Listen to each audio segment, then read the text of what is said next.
right, now we got it organized. Had a stuck on stupid moment here. Salamano sitting in on your Monday night here. Digital Savior Chicago brings you the Back in the Day show. Every Monday night we do it here, 8 o'clock in Chicago, and God knows where we're going to get our guests from. It could be anywhere in the world.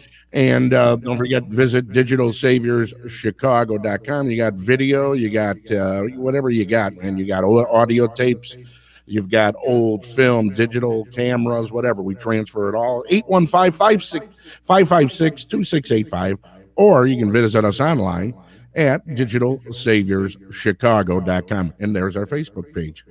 So I got like about 20 windows open here on 2 different monitors. And as you know, every Monday night we started bringing guests into the show because I thought it'd be cool to talk about a lot of the stuff that we all grew up with back in the day with the people who actually made a lot of it happen. People who I've either worked with, known, had acquaintances of, or just admired their work. So tonight what I wanted to do here was bring in another Chicago native, the originator of house music, DJ, producer, and now he's an author too, because somewhere along the way in that pandemic, he found a way to, I don't know, should I say, write a book.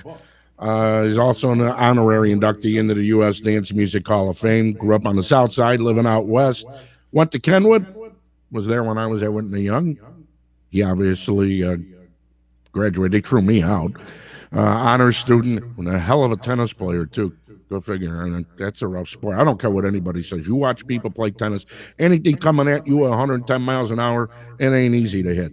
He went to USC for communication and film. He's part of the Chosen Few DJ group. And man, if you've never been to a Chosen Few picnic, man, you're missing a good time. I'm going to talk about that a lot more. And don't forget, back in 1997, if you don't remember, Mayor Daley at the time made July 17th, 1997, Pioneers of House Music Day, with honors to our guest who's joining us tonight in the studio. It's Jesse Saunders. Jesse, how you doing, Jesse?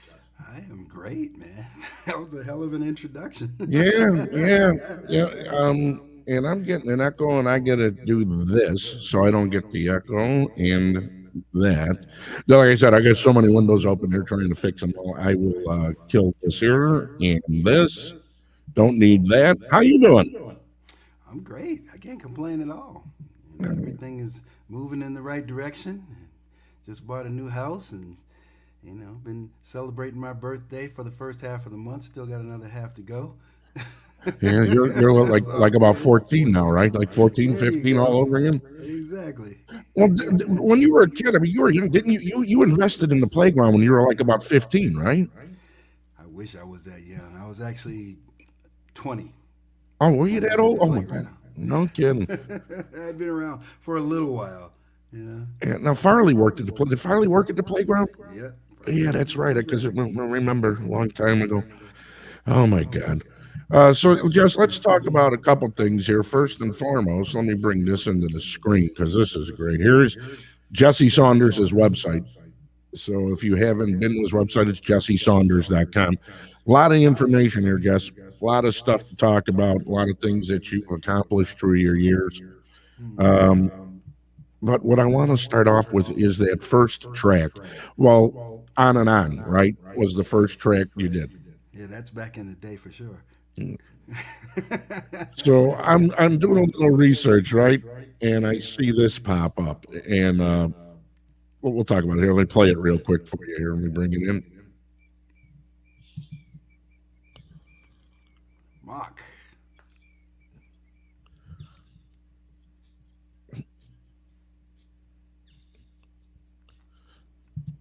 Let me move up a little here.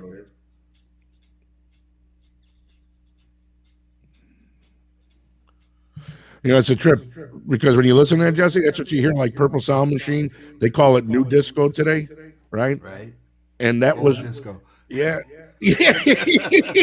or like it's Fire Night Dance at Peter Shack. Oh, that's underground. That's deep house. No, it's disco.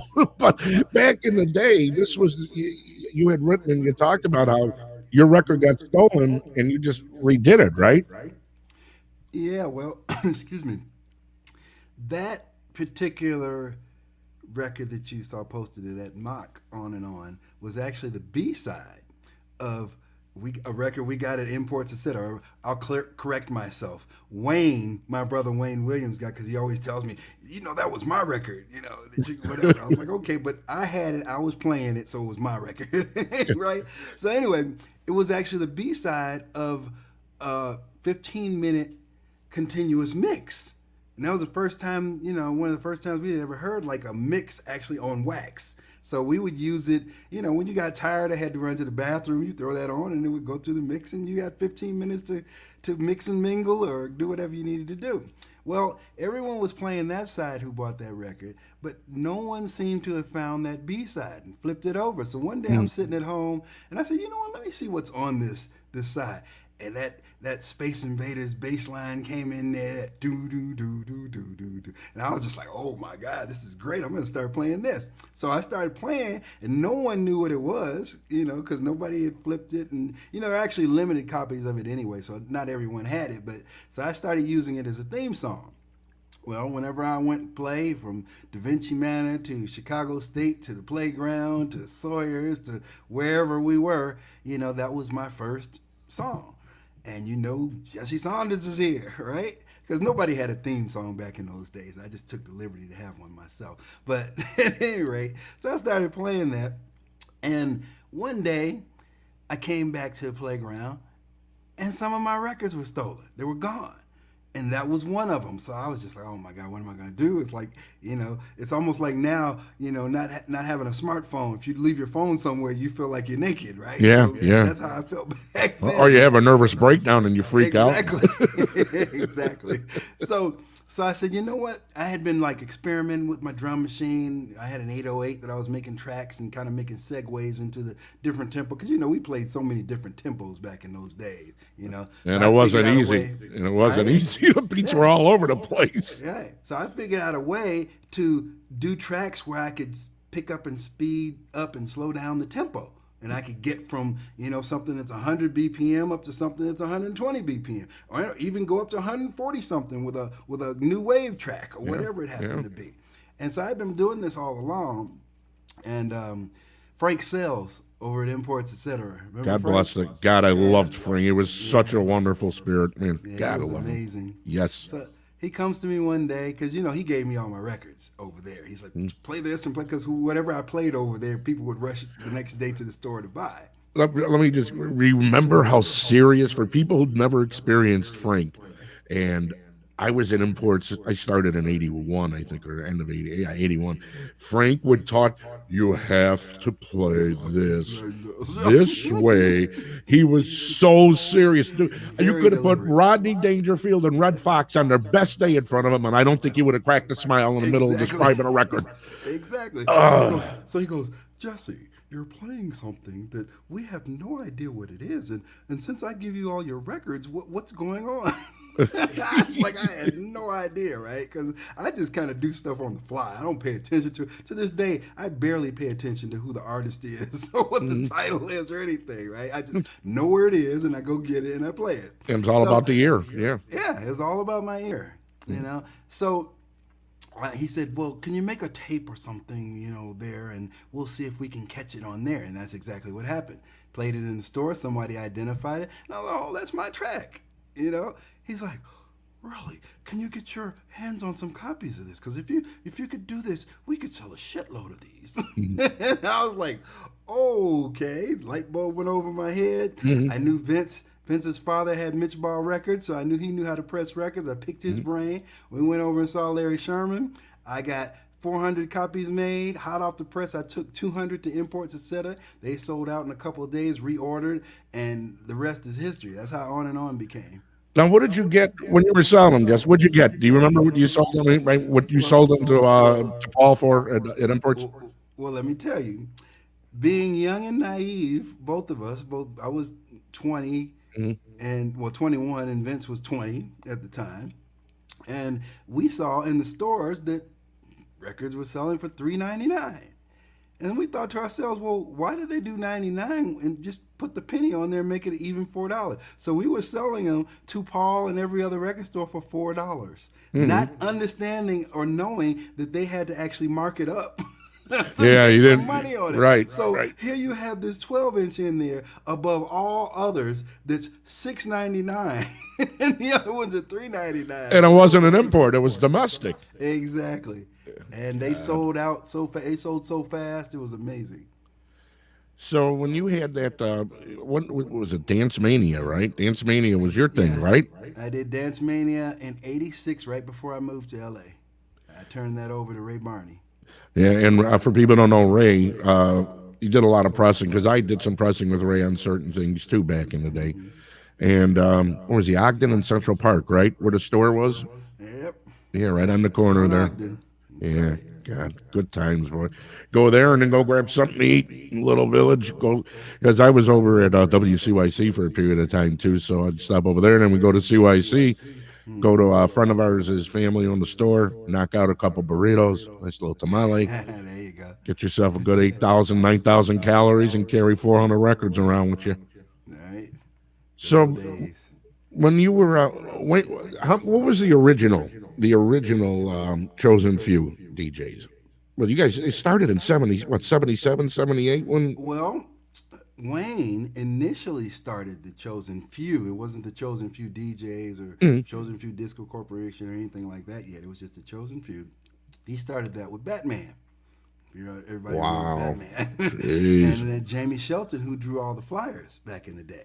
You know, so Batman had a big, huge fog machine that he made out of a garbage can and some speakers. So they had the only fog machine in town. And Jamie drew all the flyers, and he was a good dancer in the whole nine yards. So they Mm, made this group, and Wayne DJ. So that was the Chosen Few initially, and that's circa 1975 ish, I think. mm-hmm. So 1977, well, I think that might have lasted for a year or so, and they weren't as into it as Wayne was, so he just kind of went on himself and started DJing with my sister's boyfriend at the time and doing a whole different thing. And then I had started doing these pause button remixes because I would take 45s and they were so short. They didn't highlight the best parts of the song, and I could pinpoint little conga breaks or different things like that, and I would start extending them with this pause button on the cassette, and I would make these longer 7, 8, 9, 10 minute versions of everything and play them on my boom box that I would carry around with me, and I became like the Pied Piper in the neighborhood because everyone Mm, would follow me, want to know where I got these versions from. And then Wayne picked up on it and said, you're gonna DJ this party with me.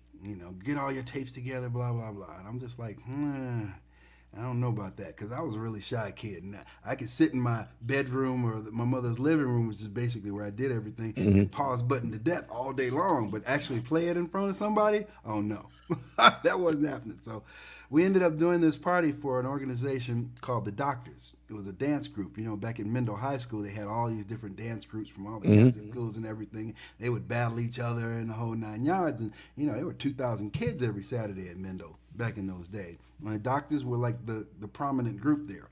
So they were throwing parties. And I'll never forget, they threw a party at the Burning Spear on 79th and Wow. Stony Island, right across from that White Castle, which is still there. The Burning Spear is gone, but White Castle is still there.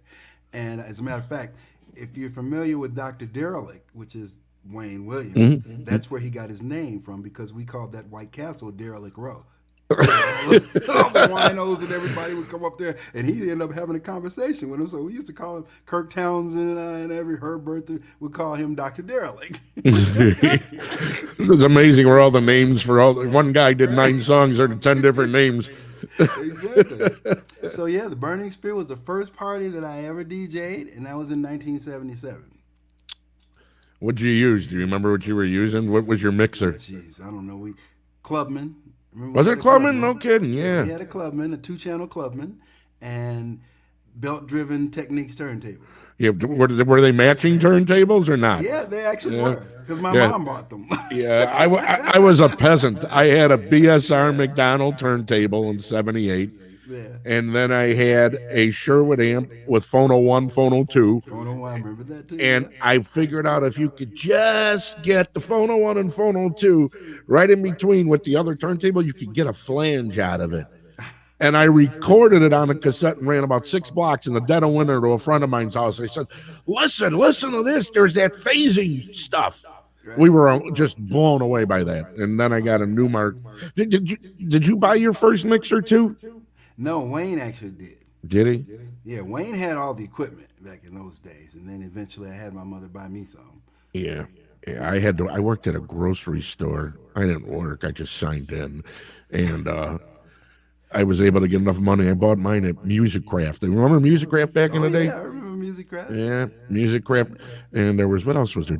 Just it was Playback was the other one. Pacific Stereo.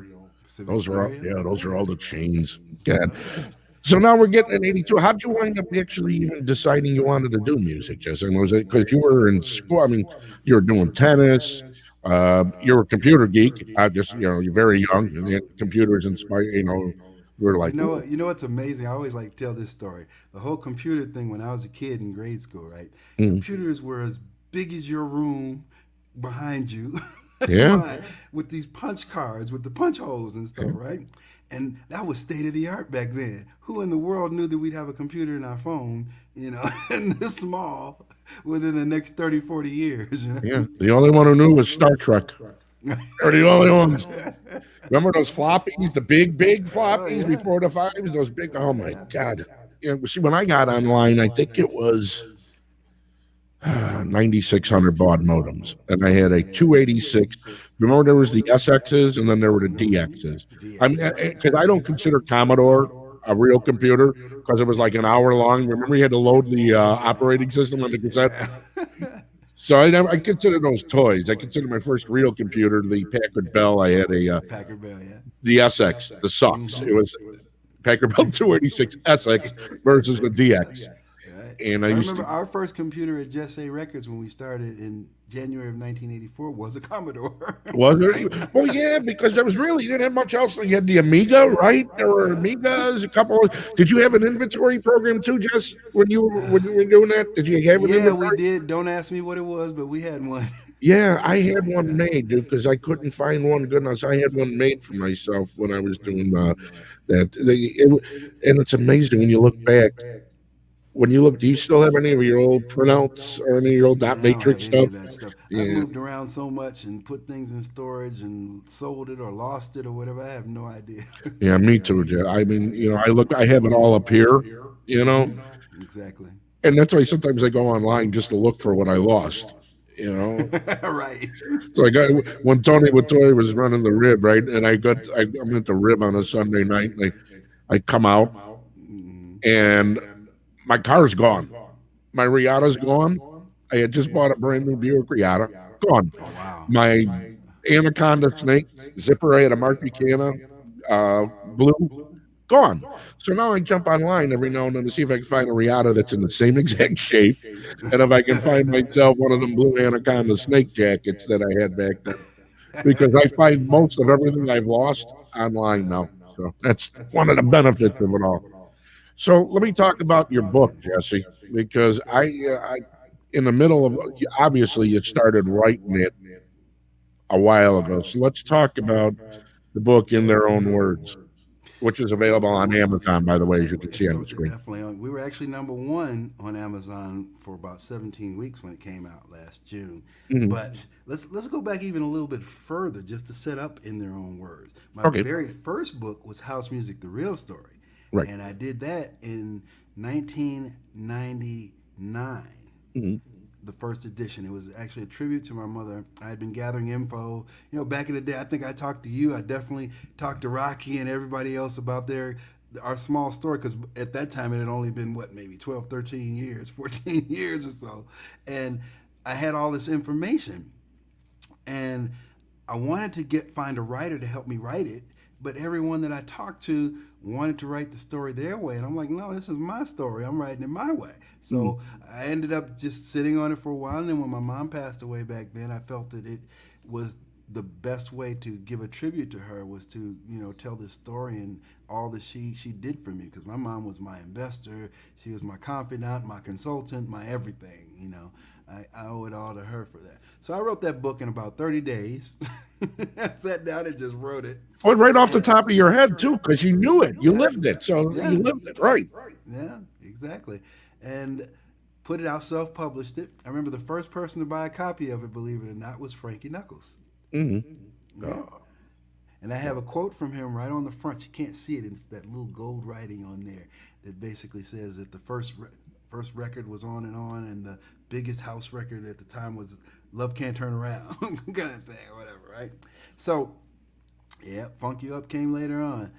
But so I wrote that one, and then about 7 or 8 years later, I did a second edition of it with the author James Cumming, who's a best-selling author out there. He loved the story so much he wanted to basically update it with me. So we released that. We published that and released it in 2007, 2008. So there was a big hiatus because, again, I don't consider myself a writer. So I hadn't planned on doing a second book. But as I thought about it, I said, you know what I could do? I could get everyone's story and just assemble these stories in a book, and that wouldn't take much time to write, and it would be easy. Boy, little did I know, about 6-7 years later, I'm still sitting on this. And then when this whole quarantine thing happened, I said, well, what can I do to keep myself occupied and still be creative? I said, you know what, I'm going to work on this book again. So I started working on it. I think I started working on it about in January. And then once everything hit, it was like every day I was working on it, stuck in a house basically and everything. And I think I assembled about 300 stories that people had submitted to me. Basically, they were stories of how they found house music and why it's so important to them, why it's a part of their life, and the whole 9 yards. So I picked the ones that would define the journey the best and talked about sections that I could make into chapters and things like that. And I think beginning of May or end of April, beginning of May, mid-April, I thought I was finished. At that time, it was about 300 and something pages. I was like, this is long enough. I don't need to have it any longer than that. And I read through it, touching stories and everything, but I just felt something was missing. Because I've always been in search of trying to find the origin, the beginning, and evolution of disco. Because obviously disco is what led us to house music, right? Sure. I've talked to everybody I could possibly imagine that would be in somewhat, have a vested interest, have an understanding, did the music, the whole 9 yards. No one could pinpoint where this music came from. And I was sitting here, how could this be? I mean, we've been through all of this time and all this evolution of things, and how does no one know where the first disco record was or where it came from or how we even got there? So I did the research myself. Like you said, I could write the rest of the book pretty much on my own because I lived it in the whole 9 yards. But this one section, obviously I couldn't. It was before my time. So I started researching and going back and forth, and luckily I could draw on my mentors, who are people like Eddie Holland from Holland Dozier Holland, and other people. God, I'm having a brain fart right now. Norman Whitfield. Norman Whitfield Sr. was amazing and a great mentor. What an visionary arranger. I mean, arrangements wise. Oh, Oh my God, yes. God. Yes. And he has a big section actually in the book because of me understanding and knowing stuff that I never could have found in researching. Just the things he told me. Same things with Eddie Holland and Isaac Hayes. All those people that aren't around now, to be able to relate this stuff, I was able to gather that information and put one and one together and listen to about 500 or 600 quote unquote early disco records, which basically were kind of like from every genre you could imagine to the other. They weren't really disco records, but we'll call them proto-disco records, like prior to the thing. So anyway, make a long story short, I'm not going to tell you what it is. I'm not going to tell you what I found. You have to go get the book and read it because it's way more fun and way more interesting to read about all of this stuff. But Well, it's the evolution. The evolution is great. I had a ball, right? I mean, it was tedious. It was the probably the hardest thing I've ever done in my life. I take my hat off to literary writers and everybody because that is way way harder than writing songs and producing music and stuff. It's no, it's no and joke. and the editors too, because the editors got to know where to cut you off, where to truncate. You know, do we leave the grammatically improper structure here Well, for fun? here's the thing that I did. Now, one thing that I'm very good at is grammar and structure. Mhm. So I wrote it in that structure. And basically, my hardest job with dealing with other people's stories was to grammatically correct the Mhm. way they wrote, because most people write the way they talk. Right. Guilty. Who, like, you said all the things that aren't part of literary work, but I wanted to keep it in their own words. So I walked that fine line between correcting certain things and leaving it the way that they said. Just as long as it fit into a literary format, I kind of kept it. Mhm. You know, that was the most tedious part of the book. Actually, is kind of trying to assemble all those stories and make them make sense.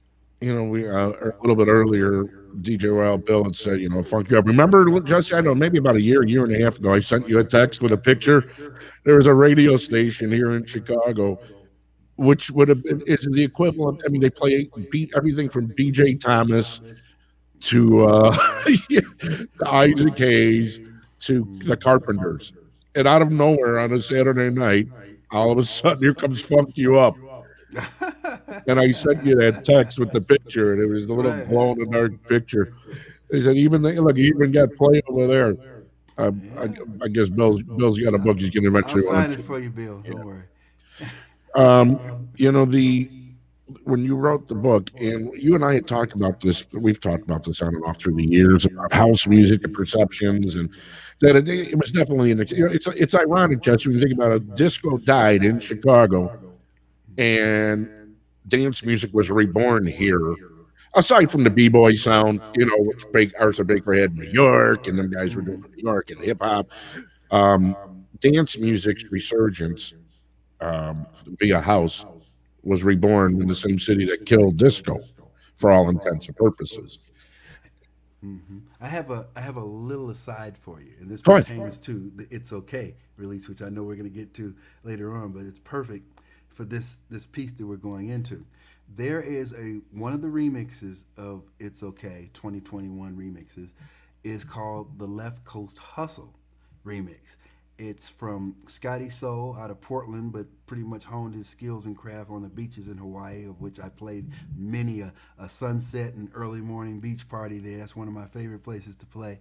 But he's one of the remixes, and the other one is Sensei, who is a master keyboardist and played on everybody's stuff that you can possibly imagine. They did a remix called the Left Coast Hustle, and in that particular mix, they went and found some old like interview stuff where I was talking about disco demolition and all this kind of stuff, and Mhm. it basically talks about the part of like that really didn't affect us. Steve Dahl and the rest of them thought it did, but it really didn't. We kept on doing what we were doing. We were just more underground with it, and out of the ashes grew house music. Yeah, and exactly because when all that happened, so now you come into 1980, and we're still playing, you know, "Are You Single" by Aura. You know, Right?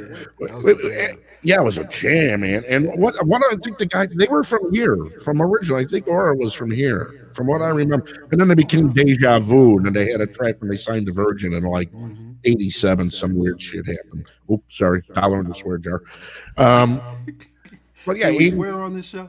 I'm trying not to. Oh, My okay. mom says I swear too much, and you know she'll report me to the priest and father, and then I got to try and remember 15 active contritions and 3 Hail Marys. I Right. can remember the length was, you know, "How Do You Do" by Malcolm McNeil. I can't remember those things to save my life. So, Right. anyways, where was I? I just got lost. Oh, so about the song. So as a DJ, Yeah. even like when you were, you know, you're getting ready to do your thing. As a DJ, even though disco died, we were still playing a lot of great stuff before house, Hmm. and everybody was playing and again, it comes through the prism of somebody's experience. But as we talked about a long time ago, unless you left your block, you didn't know that other blocks were doing it too. Exactly. Yeah. You know, so okay, yeah, you're playing Rock the Night, but guess what? I'm out here in Des Plaines, and these people are jamming to it too. Right. So It was Exactly. dance music has always been universal. And if you had a good ear, and if you had a good ear, you knew it was going to work for people, Hmm. and you played it, and it didn't matter what it was. That's why, like even in the early days of, um, even when you listen to what you were doing, like Munich Machine, when they put that whole thing, that whole bootleg thing, using all those different parts, Hmm. the music came from various different genres of music. You could When you did Funk You Up, and even on and on, versus 3 years later, what became identified as the house sound. Your stuff was completely different because it was more on an electronic tip. Hmm. Whereas when Marshall came on with Move Your Body, and I remember seeing an interview with him laughing my ass off when he was talking about that piano. And he says, people looking at him, what the hell's that piano doing there? Well, it's Right. house now. You Right, know? exactly. The part I love most about it was that he used all his people from the post office. Curtis McLean came Yeah, from the that's what post he said. office. Yeah, he's He worked. working a midnight shift. That's Oh, great, God, it's man. funny See, people stuff. don't understand. We were real hardworking Chicago, Yeah. people, just loving this life that we had built on the underground and the clubs and things like that. And none of us really got to a point, because I get this question asked all the time by people who interview me. They're like, how do you feel about all that's happening and the success that you've had and blah blah blah, and your name's no. It's like, ooh, I'm still that kid in my grandmother's basement trying to figure out how in the world I ever got here. So I don't have time to have a big head or an ego. Yeah. It's like I don't even know why I'm here. When I do things, Jess, I do things. Here's, and somebody says something to me, I'm thinking about, I wonder if I could find a pair of Earth shoes that still fit. Right. This Exactly. doesn't even bother. I'm not even thinking of it. Like my mind's somewhere else. Where am I going to find a good beef sandwich that's not too?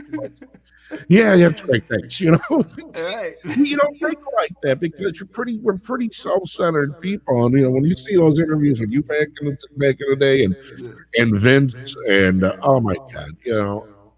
compared to some of the things I see today, we're still pretty damn normal, and it's hard to Yeah. imagine Oh how. my God! It's so funny because especially like when I see these new up and coming, DJs and producers having success and their name gets big and their heads like just exploded. It's in the clouds somewhere, and I'm just thinking, dude, you don't even understand what we went through and how we even got here, and I Yeah. just don't get it, honestly. Nobody was enamored to come see us. They weren't Oh waiting to my hump God! our leg. They No, they were waiting to fire no. us. We got to. All right, Actually, one of fire the him.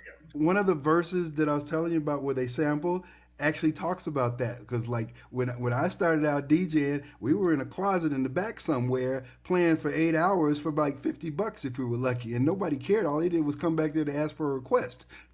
Yeah. Well, I've told the story about Steve. Steve was working at a club, a Laurie Branch. Yeah, they have no idea. Damn, yeah, people have no idea. Check this out. Hmm. Steve's working down the block from me in a club in was it Lions? Because the studio was right over there. So he's working at a club called High Rollers. I get off work, I step in, say hi to him every once in a while. And oh, my mom. That's my mom, by the way. Hi, mom. So I go down the block and hey, did you get paid? Yeah. Still chasing the bastard around the bar trying to get us $33 a night. Like you said, they don't understand. Before you got to that point, you were just a working stiff getting screwed by every club owner, Exactly. sometimes the record label, and we can get into that stuff too. About, a lot of people say, well, they signed those contracts. What are your thoughts on that, Jess, about the early days when nobody really knew what the hell they were signing? Oh my God! Can you Luckily for argue? Can you argue both sides? I'm sorry, but yeah, can you yeah, argue? I You can can actually write. do. I can do both sides. I was about to say, for me, I didn't start out as an artist or a producer. I started out as a record label. So for me, it was kind of like, I had to do and figure out contracts, publishing, and everything for myself. You know, as I started working with Larry Sherman, we all know what that journey was about and how many people, he ended up screwing over, and what happened with Well, there, tracks. yeah, yeah, and there's a difference. Like you, and I don't mean to interrupt, but there's a difference here with Larry. Whereas Larry, just like some of the other labels in this city, your record gets pressed. They press four or five, 2,000 units.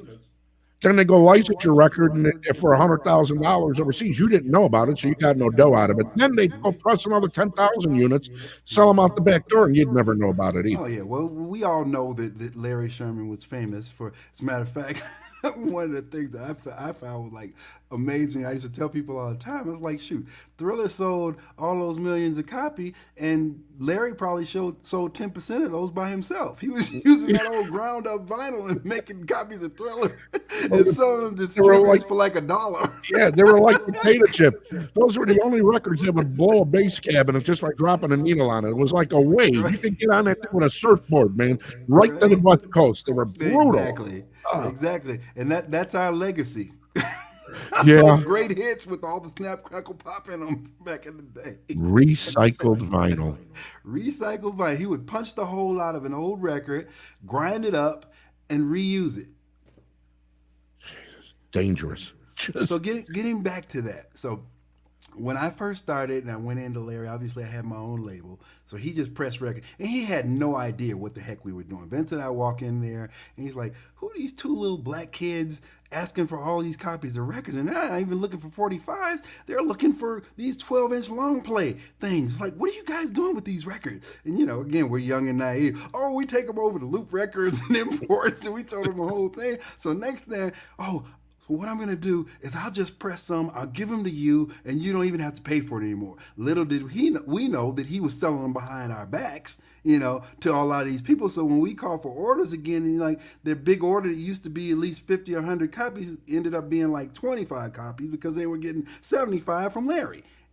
So that was the legacy of Chicago labels in those early days, and well, it continued on later. But to get back to your point, he signed a lot of local up and coming, DJs who started to make records at the time. One of the things that I can say I'm proud of, and Marshall kind of reconfirms every time he does an interview, was the fact that he says that me doing that first record showed every other DJ in town that they could make a record too.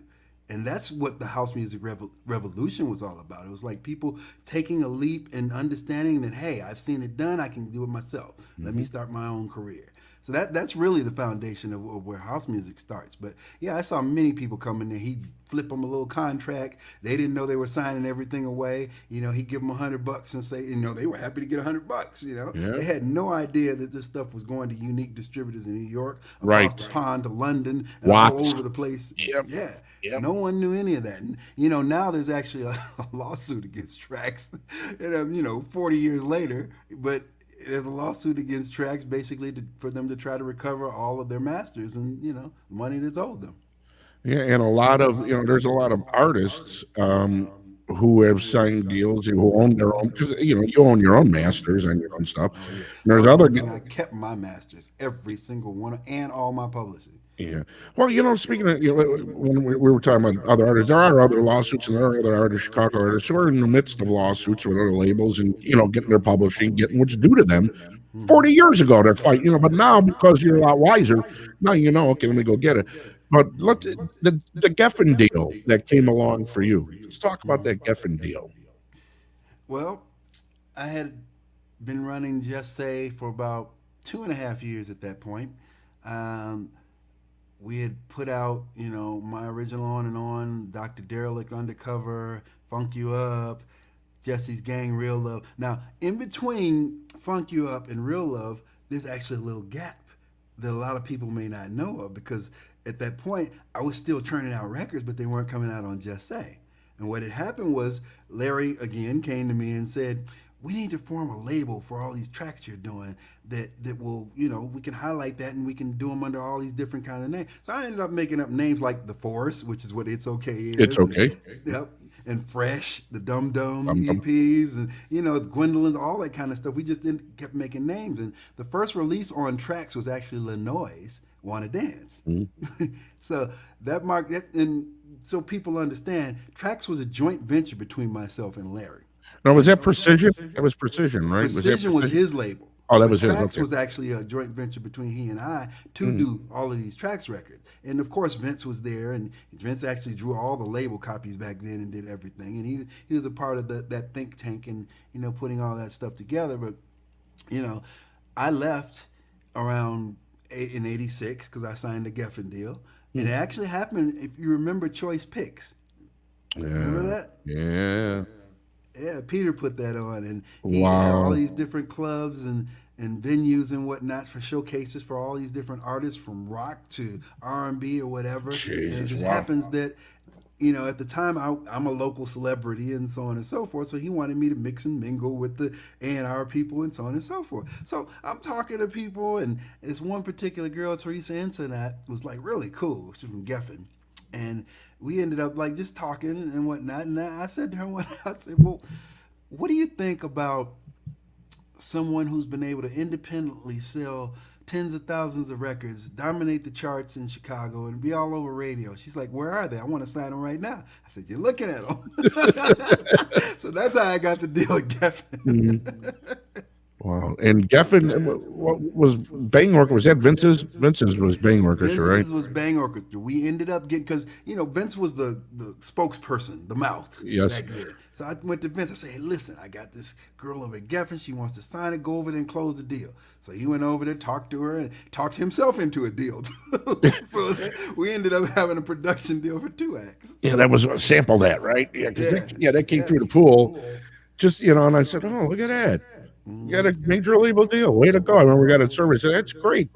Featuring Evie on vocals, rest in peace. Oh, She really? she Did was an not know. amazing writer. Yeah, Um, yeah. whenever back then, Jesse, whenever I saw any of our guys get on a major, I knew it was good, and then I also knew, well, I hope they got there. I hope they got enough up front because God knows the way the majors bury costs, you're never going to see another dollar. I You'll tell be in you, perpetual recoup for life. bro. Well, I'll tell you a little story about that whole thing. The good thing was they gave them a lot of money up front, Mm. you know, and they put me with the best people, Shankman de Blasio Management, who at the time was managing Donna Summer and Barry White and a whole bunch of other people. They went in, got me what was called tour support back in those days, which really meant that there was payola money for radio. And, they went in and got me a deal at Warner Chappell for my publishing, which I Mm. referred to before. I'm so glad I kept my publishing, or else I wouldn't have been able to do that. And that's kind of like through the years, it's been a big chunk of bread and butter for me in That's terms of like godsend. royalty. Right, Yeah, right. it's been a godsend, honestly.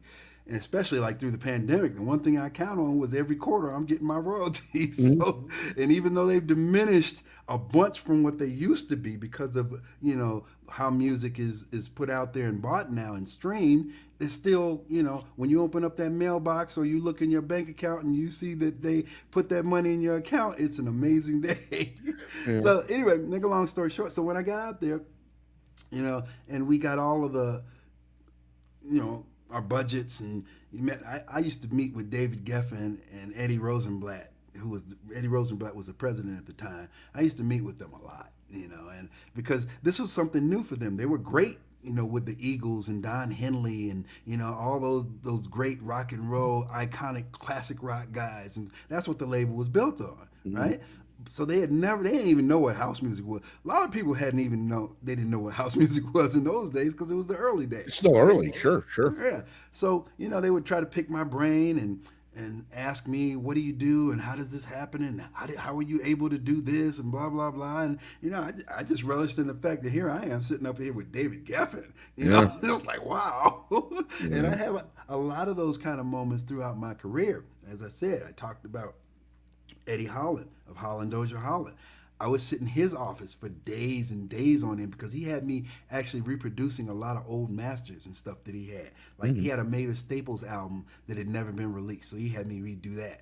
So Did he write? Did he write the stuff? He probably had writers oh credits on yeah, those he things too, wrote right? he Yeah, wrote sure. a good majority of that stuff. He had Yeah. old George Clinton albums. Mhm. He had just the Honeycomb, Want Ads, and all that kind of stuff. My Freda favorite. Payne, all that stuff they had. One of my favorites was "One Monkey Don't Stop No Show." One monkey don't stop no Oh show. God, That's right. they were out of Detroit, right? That was like that Detroit, wasn't that? Yeah, They all were. that stuff came from Yeah, Detroit, and they yeah. brought it to L.A. with them. All at Motown, most of probably 99%, with the exception of George Clinton, and believe it or not, Rick James actually had some stuff with Motown as well. But most of those artists all came from Detroit. from the projects, the Brewster projects at that. Well, think about Ohio. How many funky character cats came out of Ohio? Steve Oh yeah, Arrington, Dayton, the group Dayton, Ebony Zap. Webb, Zap. Yeah, Yeah, yeah, it's just all something that. in the water, boy. I'm telling you, it's Oh something in the man, water. they were funky back then. Uh, But George is from Ohio too. yeah. You know, Yeah. I was it. When was the tour here? Was it Hey, '78? my girl Angela, actually, she just released a single on my label, Broken Records, by the name of Deeper with Reeves from Italy. And she's not from Detroit, she's from Flint, but she claims Detroit, and she just shouted out Detroit, so I had to mention that. Let's go take a look at it and bring it up here. This is the beauty of the. Remember when I said whatever comes to mind, Jesse, we Right? go get it. Yeah. Let me You know, pull we this got up. stories, man. Oh We God, got stories galore. what's here? I'll do it this way. I hate Broken giving Google. Records. Yeah, I hate Dot giving. US. Oh, .us. Yeah, but if you go to Facebook, actually has like the posts and stuff on it. Yeah. Which Facebook? I'm going to pull up the Bro, website here. So that's here's that's the Jesse's label label. site. That's the label site. It's Broken Records. Hmm. You And then know, Facebook/Broken Records. yeah, and Facebook/Broken Records. But records is R3CORDS. BROKEN R3CORDS. That'll mess with my head, right? Gotta make things Well, difficult for me. there's actually a group out there called Broken Records, and I'm thinking, how did they get all of this stuff? And I've had this label since '96. Well, remember that story about Yaz? There was a label called Yaz because they had to change their name. Remember, there was a label called Yazoo, and then there was an artist named. Right. Yeah, so they Yes. Alice in Miami, and then they had to change the name when they finally got licensed off of Virgin here in the States. Yeah. You go down a little bit, Yeah, you'll see like the deeper posts and whatnot. But yeah, it's we're an gonna. amazing song. Remixes by Carl Lawton. Carl Lawton's like hot producer now from the UK, and we just have this synergy together. We've been working on a lot of different things together. There's deeper. Here's the Right cover. there. All right, let's pull it up. Let me see if I got it. Spotify is gonna make me go through 9 million. Oops. Good old Spotify. Don't we love streaming? I just started. You know, speaking of that, I had for my mom's album. Oh, thanks, Angela. Thank you. I'm gonna put that over there. But I'm gonna do this over here. Hey, keep Um, our eyes on it. the I just started fixing my mom's SoundCloud. You know, and as an artist today, and you know, you're smart enough to know, but as an artist today, you really got to be on top. Be from Spotify and Oh yeah. YouTube, and even on cable, you still have Music Choice and all these other things, so you can at least get paid for your dough or Oh get yeah. paid for your. Hang on there. Yeah, you All don't right. get much. You don't get much these days. I mean, you know what's really the part that hurts the most is knowing, Hang on, Jesse. I'm going to lower this thing for a minute. Hold on. Mhm. Well, we are just banging. We'll get back. We'll get to it. I'll find an easier way to get to it. But go ahead, Jesse. I'm sorry. Yeah. I was Sorry, just Angela. saying that it's a like night and day in the business from knowing those days in the '80s and '90s and even early 2000s. The kind of money that was in the business, and how much we made, and thinking about now where you make pretty much nothing. Yeah. It's amazing. And you're doing all the work. Yeah, and you're Before doing at all least, the work. before at People least the thought label. it was a blessing, and I mean it is a blessing to be able to put your own work out there and control it and so on and so forth. But you don't have major label money. You know how much money they spent to make those records happen? Well, and this is where we go back when you and I were just talking about being on both sides of the issue. Hmm. You know, people don't realize the label is your bank. At your bank. You can't go get $5 million advance. You can't go to a bank and say, "Give me $1 million for my pipe dream." The That's right. label either believes in you or they don't believe in you. And if they believe in you, they give you a chunk of dough. You go in the studio, you go record your shit, and then if it comes out good enough, they're going to throw some more dough behind it, so more That's right. people can get to. Because people, you know, people, the average person has no clue how hard it is to break a song through the millions of things that people go through a day to make your That's song right. pop out and stick out. So that Absolutely. label's got a network of people that it feeds that bombards you day and night so you know Day about that and night. song. That's right. And I remember, see, I was, because I ran my own label, even though it was smaller and whatnot at the time, we still set it up. Kirk Townsend was my VP and he head of radio promotion. Vince was marketing. Dwayne Buford did distribution. Glenda was our office manager and accountant and everything. So we ran it like a label, like a real label. So by the time I got to Warner Brothers, I had a great understanding of how a label worked. So what I would do is I lived at Warner Brothers. Every single day I was at Warner Brothers. I was in the promotion department. I was in the publicity department. I was in A&R. I was in marketing. I was in administration, you name it, I was there because I wanted to know the ins and outs of how a label functioned and who I needed to talk to make sure that my records got promoted properly, right? So one of the things that I learned was that, like, let's take promotion, for instance. I met the Midwest regional promotion people before I even got there, when I was still dealing with Just Say stuff. So I knew that they have a network of people in individual areas that are responsible for 5 or 6 cities. They go to radio and do blah, blah, blah. So I said, okay, well, let me learn who those people are. The first thing I went over there, okay, who does New York? Who does Chicago? Who does Detroit? Who does Miami? So I had a list of all these people, and I would call them up and say, hey, I just got signed to Geffen through Warner Brothers, and my single's coming, blah, blah, blah. I just want to introduce myself. And that's really what you had to do. But, as you say, now you got to do all that yourself. But think about all these people and their salaries and all the money that's being spent and the tracking and the payola. I mean, payola was alive and well back in those days. Yeah, some of the ways still you is got, now. but some of the ways you had to get an ad back then, because when I had modern tracks, dude, and some of the stuff that I had to do.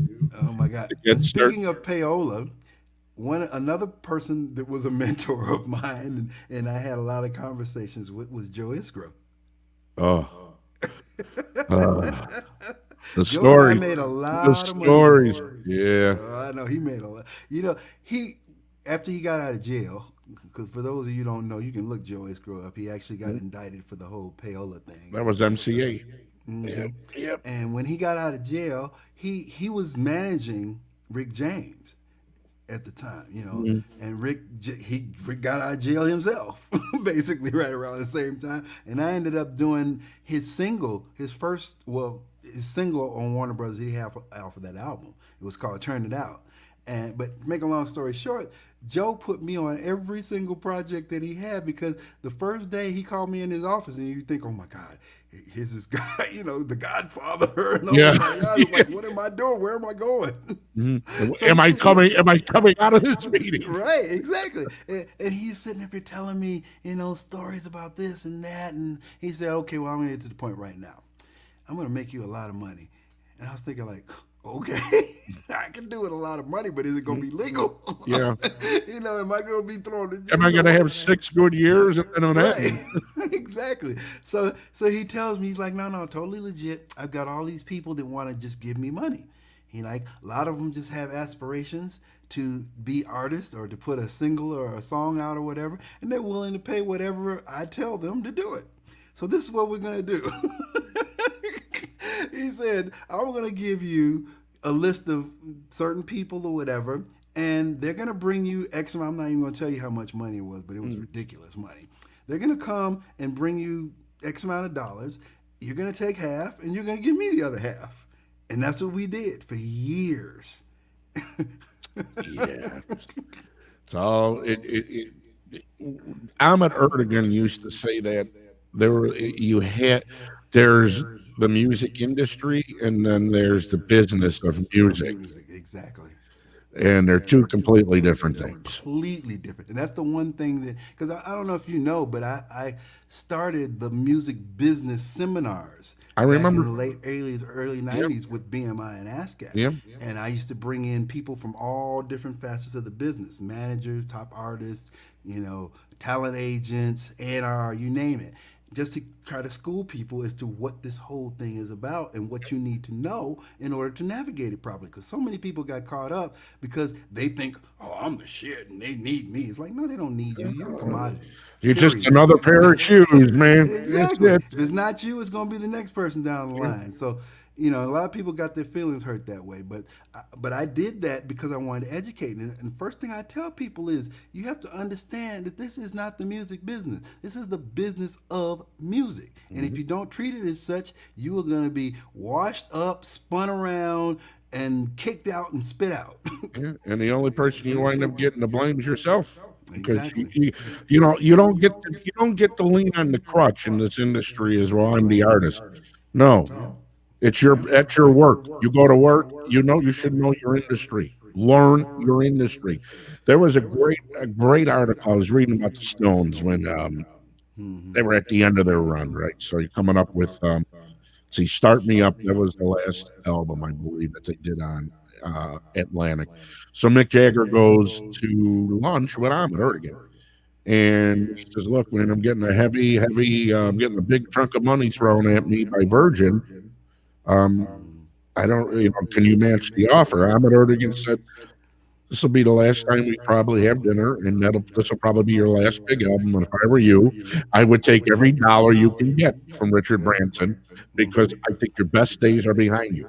And that's the code. Now, here's a guy that they made tens of millions of dollars together through the years. Yeah. Just said, "No, I got to let you go, bro. Good luck." That was it. Hmm.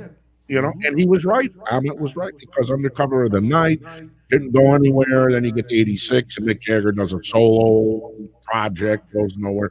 So all of their work, their best work, was behind them, and Behind them. Virgin paid for all that. And again, it's that business, like you said, it's the business of music. You got to know the business, and good for Mick Jagger. They made like $30 million without having to sell a record. Yeah. Here's a good point that Heather Shearing is in the WBMX group here. How'd you get? How'd you wind up with the clear? Did you get clearance for Eddie Murphy? Did Well, you have to do let any me of that? tell you that story. Okay, because you had a So, couple samples in there with Tito. yes, we Chin- did. Yeah. Luckily, that was before sampling became a thing and people investigating it and getting sued. Mhm. Now, Real Love, the original version that I made did not have any, and they weren't samples people back then. We didn't really have samplers at that Mhm. point. What that was Farley scratching other records on top of Mhm. Real Love, you Mhm. know. And when he did it, the first thing I was thinking like, oh my God, we're gonna. And I said, you know what? Whatever. Let's just put it out as it, because we didn't really know about licensing and all that other kind Mhm. of stuff in those days. This is 1 year into me making records at the Right. time, right? Mhm. So I didn't know anything about it. I just knew they were selling, and all I cared about was Farley was on the radio, and I knew if he played it, and especially if he was on it, that record was going to sell big, So that's how it ended up getting there. So he grabbed Eddie Murphy's comedy album, and he grabbed a lot of that because he actually did a lot of little bits and pieces from Eddie Murphy's comedy album on Mhm. there. Mm-hmm. So here's a funny story about, because when you're talking about sampling now, and you'll probably remember the song too, Jesse. In about, I think it was about 80. It had to be maybe 81. Grandmaster Flash and the Adventures on the Wheels of Steel. Remember, it was a mix that had like Rapture in it. It was all Oh yeah. scratching, Uh huh. right? Uh So I used to use that to clear the club out, because it was so friggin' annoying. And when you made Last Call, if the sunlight lamps that came on didn't scare people out, that record weirded people out almost as much as the Flying Lizards Money. If you put that on and clear the whole huh. room. Money. So, and the flip side of Money was even worse. Sex Machine. I Yeah. mean, what is this? Stop! Stop! You lose your mind if people run out the club. So with Farley was one of the first times I heard people scratching. And this is even again, people don't realize this. The Hot Mix Five was formed right after mixes actually started. So Roy Calhoun was doing mixes for BMX before the Hot Mix Five was assembled. Even Jeff Davis, there are a lot of guys. I was doing mixes for God, Jeff before. Davis. Oh my Yeah, God. Jeff too. Yeah, and actually, I have an actual mix from '81 with Dennis Scott on a Saturday Night Live Ain't No Jive Chicago dance party, Christmas of '80 going into '81. Um, and Farley, this is and Farley's going to be a guest on the show, and we got Farley coming up in about the next 2 weeks or so. Farley Jack, Farley Funky Keith, Farley Keith Williams, Richard, whatever. Whatever your name is now. God, I love Farley. I know, Uh, right? so I'm with Kenny, and at BMX, the way it was lined up, there was the old days. The on-air studio was here, and there were other studios, and you could see across them all. So way at the end, there was a room that had a just stacks of reel-to-reels from DJs from the city. And where else? And Armando needed a mix where he was short a mix, so we're going through mixes, and Kenny's putting them on the reel, listening. And there's like 20 tapes from Farley Keith Richards, okay, or whatever. I think that's I can't remember the name was on the back. And there's all this scratching, and he's like, "What is that? That sounds like the Grandmaster Flash the Wheels of Steel," but it was actually him doing it. And we gave it to Armando. Armando played it, and I was like one of Farley's. And I don't even know if he was actually there wasn't. No, he wasn't part of it yet. There was no real Hot Mix 5 yet. It was just a mix show on the weekends at BMX, and then it became. I think Lee said they incorporated it. I think Lee said they incorporated in May of '81 is when they incorporated that, Mhm. and then your records and everybody else, wound up making history. Yeah, well, I mean, I owe my career to Hot Mix 5. I mean, it was basically there was no other outlet other than me playing it in the playground, And we also did posters on the all the poles and stuff around town like we promoted parties. So we did all that, but I mean, it was really back in those days. Every car on Rush Street, all around the place, was all bumping WBMX, the Hot Mix 5, Armando's Saturday Live Ain't No Jive, It was Yeah, great. and when you mentioned those posters, Mario Luna's got another been around forever. He's got a great book with all those old flyers. We talk about this, Jesse. Nobody knew how to spell back then. Right? Nobody proved nothing. Nobody proved a damn thing because you looked at the flyers and everybody's name was spelled wrong. Where the joint was at the party was spelled wrong. And Prano didn't give a shit because Prano did all the printing and most of the printing back then. So, you look at some of these flyers and like, Jesus, could you at least spell Julian's name properly? You know what I mean? Mario Reyes was Maria Ria. Maria. I'm like, thank God I worked in the clubs. I never had to worry about anybody putting my name on a flyer and screwing it up. They would have turned me into Saul, Lupper or something, Who knows the hell they would have turned me into. But Saul, I'm an asshole. Yeah, right. Sure. This guy's an ass.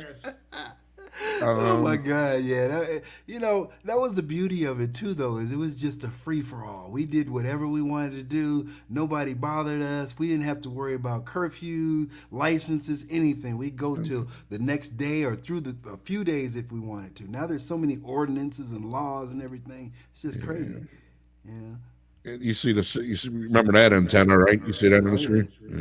Yeah. Somebody puts up there, is that WLS? I'm like, no, that's on a much bigger building. There's Mario's book. Look at all these flyers. Great. Look at all. I mean, he did a beautiful job on this thing too. God. Yeah, is that available on Amazon? I guess what we'll do is I'll have I'm sure Mario will see it. There's the label, turntablelab.com. Yeah, in heaven. Oh yeah. When did that come out? What did he do? I think he did this a while ago. I definitely need a copy of that. But dude, you never get bored of seeing them fly because that's our history. Not only is it our history, but it's us growing up, man. Oh yeah. It's everything we experienced, everything we had, everything we went through. And it's a timepiece.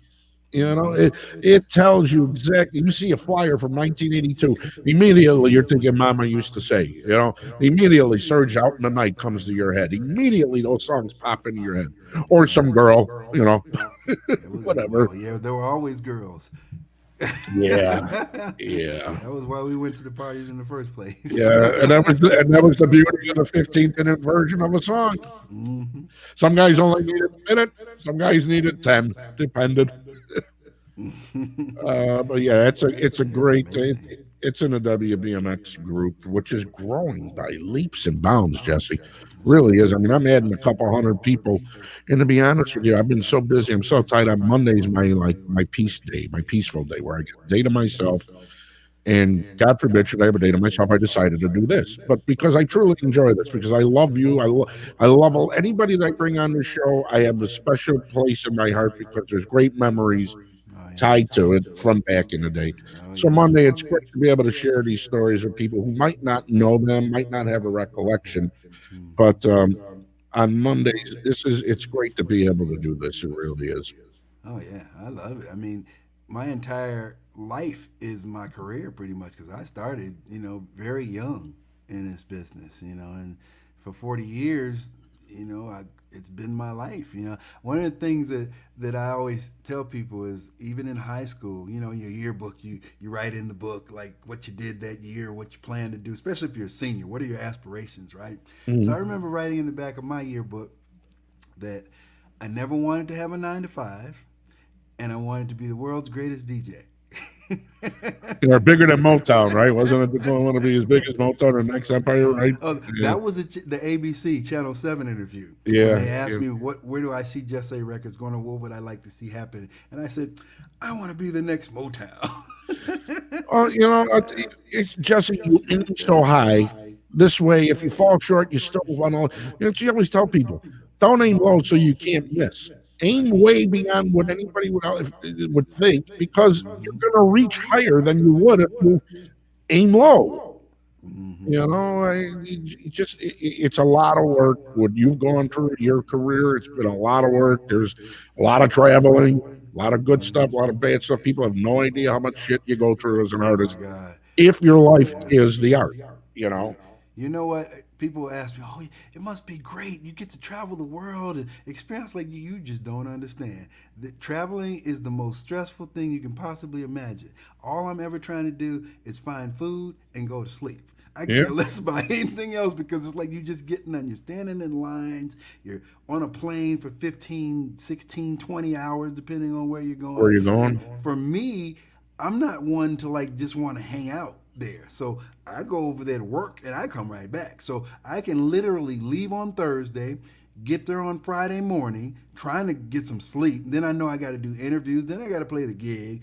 Then I got to do it all over again the next day. And And then then you got to right, get on a plane and fly again and do the right. same thing. And then right after the gig on Saturday, I'm going straight to the airport to fly back another 14 hours. So Yeah. no, it's not fun like you think. The only fun that I get out of it was when I'm actually playing. That's the best part of it, and that's why I do it, because I actually get to play for many different types of people. And this thing we call house music is so universal.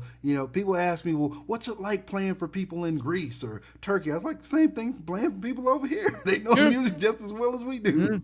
It's not like they're a different species. Right. They're earthquakes. They're stuck on this godforsaken planet with the rest of us. So Exactly. they I like remember Tito get one. me some tissue too. Right, there you go.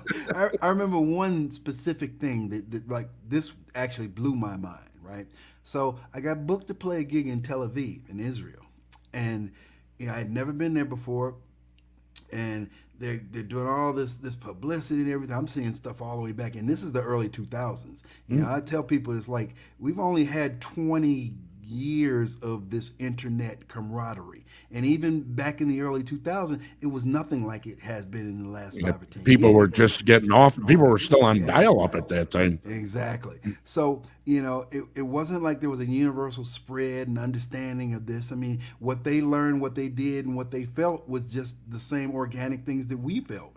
They were just in a different country. So I go over there and they tell me, yeah, this is going to be the biggest event, Tel Aviv has ever had, and blah, blah, this and that. And then on the other hand, I'm hearing on the news, well, police and fire and paramedics and everything are going to be there, anticipating this big clash between Arabs and Jews and blah, blah, blah, because they had never partied together. Right? They never allowed them to be in the same club together. This is the first time it was going to happen, and it was a monumental milestone. And I'm thinking, like, well, what's the big deal? We're all people. No, it's not. But if you understand the conflict that has been happening in the Middle East for centuries, Yeah. and then you understand. But what was really interesting was we did that gig. There were all kinds of people: American, Arab, Jewish, European, didn't matter. Turkish, you name it, right? Lebanese, whatever. And it was the most peaceful event they have ever had. And all of the law enforcement people were sitting there scratching their head like, what's going on here? How are they getting along? And I said, it's house music, baby. That's what It it it does. transcends cultures. That's It does right. because you're there to have a good Yeah. time, you know. And honestly, God, dude, I'm telling you, when I got hooked in dance music, and I was a little kid, and I don't know if I was hooked, but I was enamored with the arrangements of, when you talk about Munich Machine, that's Giorgio Moroder, right? You're going back, and you think of these amazing, and Norman Whitfield, the arrangements Oh that my were God, in the yes. songs, that you Yes. could literally visualize the string section in the studio, the sheet music. I mean, for me, and I could literally see that as a kid, and I loved the disco, the R&B, and there's differences between the two, but you could, the dance, or the stuff that was danceable was anything you felt. Like you said, it's a feeling. And then once house pop came along, you felt it, man. You Oh could yeah. feel it. Even, Deep down in your soul. yeah, and it's a great, and there's a great groove. And if it happens to be a song, because like we talked about this a long time ago, that originally there were beat tracks, so so the DJ had something to mix in and out of, or you made your own drum track in the club if you had your Casio or whatever. But then guys who had musical backgrounds like Steve Hurley started creating songs, and you start making songs. It's not just a beat track anymore. Now it You know starts what's getting into a song. you know what's interesting? And I always look at it as such a shame that that first record that I did, which was Fantasy with Z Factor, Z Factor. was supposed to come out on Mitch Ball. That was actually supposed to be the first record released. Hmm. Mitch Vince's father dragged his feet releasing that thing because I did it in the summer of 1983 is when we recorded that. And that's Screaming Rachel, singing. We brought her in to do that. And he just sat on it. And what really got me to a point where it made me want to form a label and put On and On out myself was the fact that it was taking too long. And I wanted to find out how long it actually took to press a record and get it distributed. And when I found out that I could get it pressed within a week and I could have copies in the stores the next day, I was like, oh no, I'm doing this all myself now. And that's why On and On actually became the first record. It should have been Fantasy. But I say that because Fantasy, that was my very first song writing and very first song producing, right? So for me, it was kind of like I wanted to put all of my musical education because, I played basically every instrument. I had three my whole life and everything. And I wanted to showcase these arrangements that I didn't know I could do that I ended up doing strings and horns and guitars and bass drums and keyboard, just everything, right? So if you go back and listen to Fantasy, you'll notice that there's all of these different kind of arrangements going on there. And I wish, just for the people who sit up there and say that On and On was so simple and easy to do, that they could have heard Fantasy first, because Fantasy was really what I was about at that time, or what I wanted to be about. And when you mention it too, what it does is, because of the experience that you had to go through, you had a drive in you internally to be more entrepreneurial. To say, okay, you can't do it, I'm going to do it. Now you didn't have the knowledge, but just like a lot of us, you just traipse through it, and because you want to get it done, and along the way, that's how you learn. Yeah, You know, you you make learn. mistakes and you go back and you correct it. You fall down a few times, but you get up even more, and you just keep forging ahead. Let me go. Let's hit fantasy real quick here.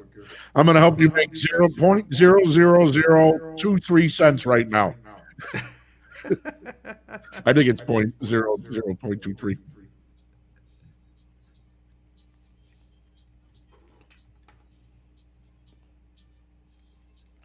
Now let me ask you something. Just were you into what else were you into? I mean, a lot of us, we listen to a lot of different shit. I mean, it's not house and club music was what we work with, but what else were you jamming to, man? What were you digging when you were younger, aside from just the R&B and the house stuff?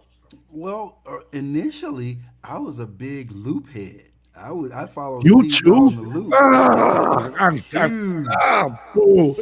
huge man. I would listen to WLS, the Uh-huh. loop, You name all of the rocks. Classic rock was my thing. I Mhm. love me some Fleetwood Mac, some Rolling Stones, Mhm. some BTO, the Who. Yeah. That was my thing. So I didn't even really pay much attention to R&B or anything else that was going on at the time. If it hadn't been for my aunt who lived next door and had this big extensive record collection, that I would just sit up there and play her record, I never would have found R&B. Mhm. But that was what actually inspired me to want to get in and remix, re-edit these songs because I felt that the best parts of them were just too short. So that's Get how it happened. get the let out. Remember that they used to do that special feature on the loop. It was at 10 o'clock. Get the Mm-hmm. let out. I Yep. forgot what time it was. Patty Hayes, man. Remember her? She had the voice on the loop, boy. She had that Yeah. raspy. She was that raspy. I had Veronique on a couple weeks ago from WBMX, and we were talking about some of the great female air personalities Mm-hmm. through. And for those who don't know, you can catch the past back in the day shows here on the beatchicago.com website. They're all archived and on the net. But anyways, I had Veronique on. We were talking about some of these great voices, like you mentioned the Loop, and that's where you had Patty Hayes, and then Chicago there was Yvonne Daniels, Barbara Stanek, Mm-hmm. the old WSDN days. Because you're Barbara old enough. Stanwyck. Barbara Stanwyck was my girl. Me and Vince would go up when she was at GCI GCI, and yeah, hang out with her all night, almost every day of the yeah. week. She was so amazing. She was in Second City with me. When I'm gonna say Nice. I was the youngest guy ever, except I think it was I just turned 17, and she Mm. was in Second City, and I got to be real tight with her and Wally, God rest his soul, Wally Muhammad, Mm-hmm. and there were some great on-air personalities back Oh then, yeah. man. And across the spectrum, you had Yvonne Daniels, and as Veronica mentioned, Mary D, who was also WGN too. But for me, when I was listening to radio back in the day, I mean, look, trust me, I knew it. I understood. I loved the Doobie Brothers. I loved Aerosmith, Journey, AC/DC, blah blah blah, ZZ Top, Journey, of course. Doobie Brother, Fleetwood Doobie Mac. Brothers, come on, man! I went to Dodger Stadium a few years ago. Saw the Doobie Brothers, the Oh Eagles, Steely Dan, all yeah. together. That was the most amazing show. And here's a tripped out thing. People, you listen to whatever, for lack of a better term, urban radio today. You don't hear any of that variety today, like when we were growing up. That's why Exactly. when I put the beat together, I made sure that look. I remember hearing "Fame" by David Bowie Mm-hmm. on urban radio like them. I remember hearing the Doobie Brothers. It keeps you running. And I remember that there was What a a fool believes. blue-eyed soul, whatever they That's wanted to right. call it. So, including Steely Dan. I mean, come on, that Asia album, that's one hell of Oh a my piece of God! work of art. Exactly. It's an Yeah. amazing. I mean, I can't go playing the Carpenters or Clint Holmes, but I am playing the other stuff. And when you go back in the day when you were a little kid, were there? I mean, did you like Dickie Goodman? You remember Dickie Goodman, the I don't Energy remember Crisis Dick. I record? don't remember Dickie Goodman. Oh my God, dude! It was like a parody record, and they were huge. It was about 71, 72, and he used to do Okay. these comedy parody records called Energy Crisis, and I he remember brought Weird Al. yeah, yeah. Well, Weird Al, yeah, he's got a Grammy, right? Doesn't Weird Al got a Yeah, couple right. Grammys, right? Exactly. Yeah. And I saw an interview with him, dude. He was the nicest guy, the most humble dude in the world, man. Just appreciative that anybody appreciated and liked what he did. Yeah. Well, he found his niche. Yeah. He got in there and did what he could, and it kept us laughing. So, what do you got coming up, Jesse? What do we got coming up? What's in the future for you? So, I love this show called Back in the Day, but it's taken us an hour and 23 minutes to actually get what I came on here for. Well, we will, and here's don't worry, we will edit it. I know, I'm just kidding, man. So, y'all remember It's Okay back in the day? 1986. I do this. I did it right before I moved to LA. It was the last release on Just Say in Chicago, right? And what I ended up doing was turning Just Say, well, that particular song, It's Okay, and my Dance Mania label over to Ray Barney because I knew Ray would take care of it. Ray was like the most honest guy I'd ever met in my life. I knew he would do what was best for it in the whole 9 yards, and I didn't even think twice about it, and let it happen. And then look what he did with Dance Mania. I mean, that's how we got the Stacy Kids and the Mike Dunns and of the world, and it's just amazing. But so it's okay. unbeknownst to me at the time, again because I wasn't here, took off like wildfire. And everybody was playing. Farley's calling me, all these people, man, yo, It's Okay record is huge and blah, blah, blah. And again, I had no idea because I wasn't around, you know. And of course, the few people I knew in LA, Billy Longs, Billboard reporters, and Curtis Harmon, who worked at Warehouse Records, and people like that, Impact Record Pool, knew about it and they were playing. But it was really small scene back in those days on the West Coast. But in Chicago, New York, DC, Baltimore, Detroit, this record was huge, right? So anyway, throughout the years, as you know, I've been doing anniversary tours for what I call the anniversary of house music, which is on and on, right? So every 5 years or so, I would get that remix. I had never, ever remixed It's Okay. And I thought to myself, well, this is 35 years. Let me put some feelers out there and see who'd be interested. Man, I got so many people to just, I'll do it. I had so many. Matter of fact, I think we have 7 remixes on this release. I've still got a few more, like Roy Davis is doing one and a few other people that we're going to do a second round on because everybody wanted to participate. And it just made me feel so good that people remembered this track. And, you know, as I said, it's done under the pseudonym The Force. You know, so a lot of people may not have correlated the fact that this was actually my record, you know, because that's my voice going, it's okay, you know. And a little story behind that is that the It's Okay actually came from Bow-Legged Lou of Full Force. He did a song where he says in there, but it's okay. And I always thought that, he said it's so cool that I wanted to do a record around it. Oh God, it's okay. Oh wait.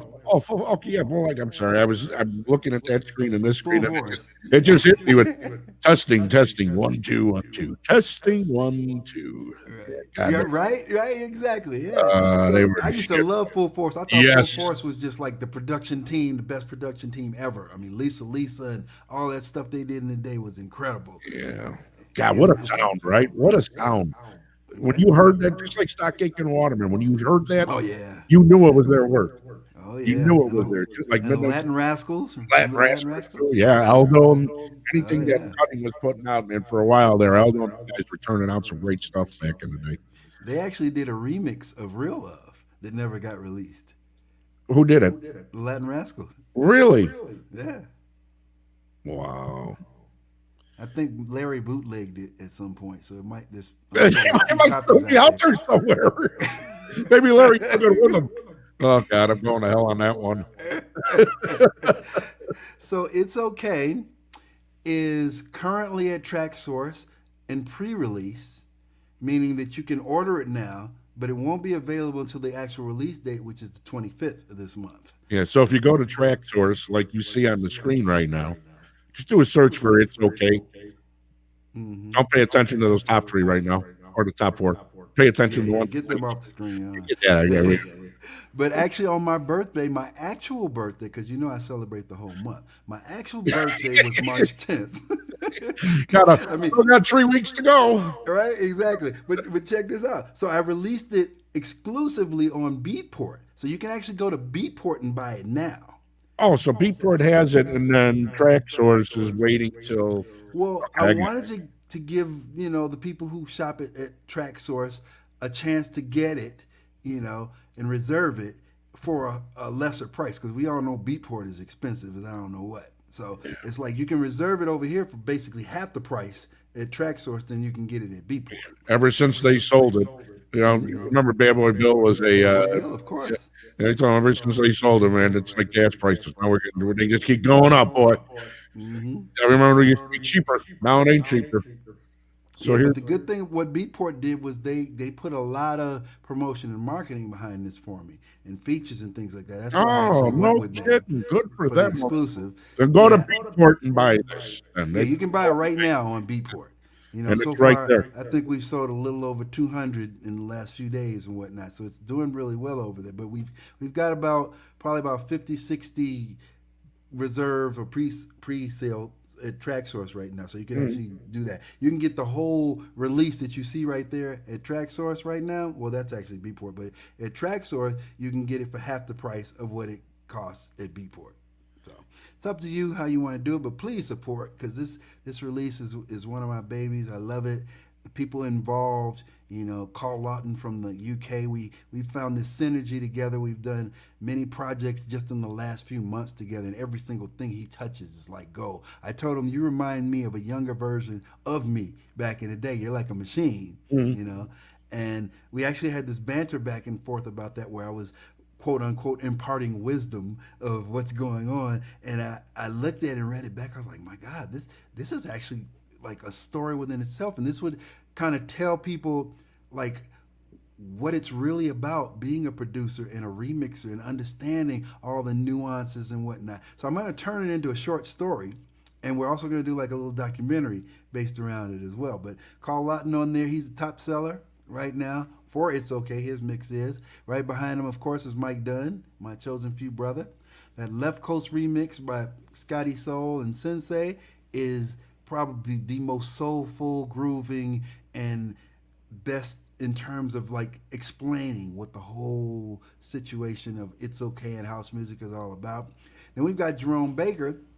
You know, he's my deep tech guy from Chicago, and all his mixes are just like incredible.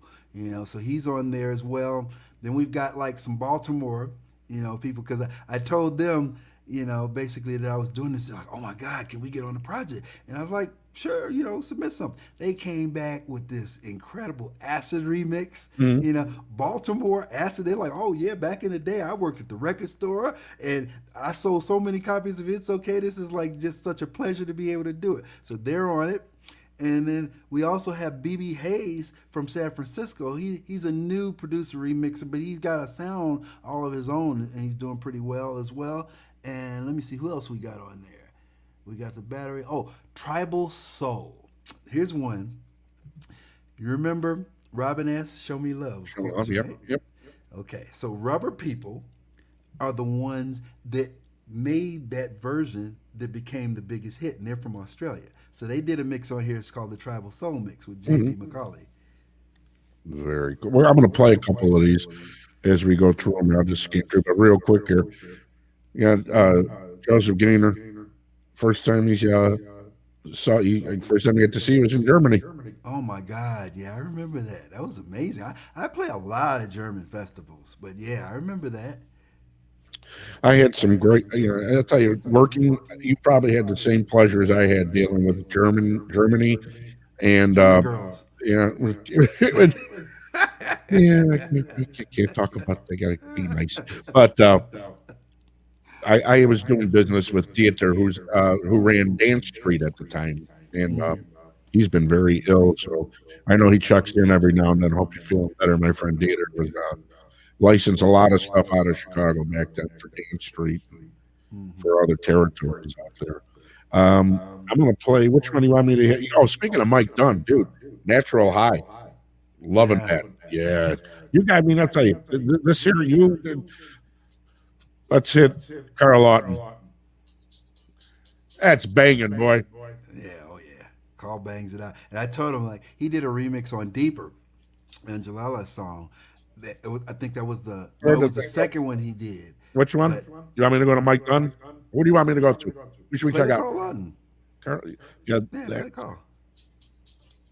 But he did a remix on Deeper that was so nasty. And I told him, I was like, oh, I love this. This is nasty. He's like, I love you. You just let me bang it out. I was like, yeah, I love it. Just bang it out and take it nasty and deep and everything. So like I said, we have this synergy that's amazing, you know, and he's been everything I think of, first person I send it to is him. Because he just understands exactly where to go and what to do with it. Now this acid one. We're going to check out the acid one here for a second, okay? Because I haven't heard acid in a long time, so I want to see if it's still acid or has it been reinvented. Hang on here. Okay. Oh yeah, okay, that's okay. Did we get it right?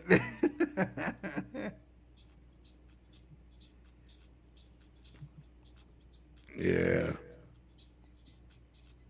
Yeah.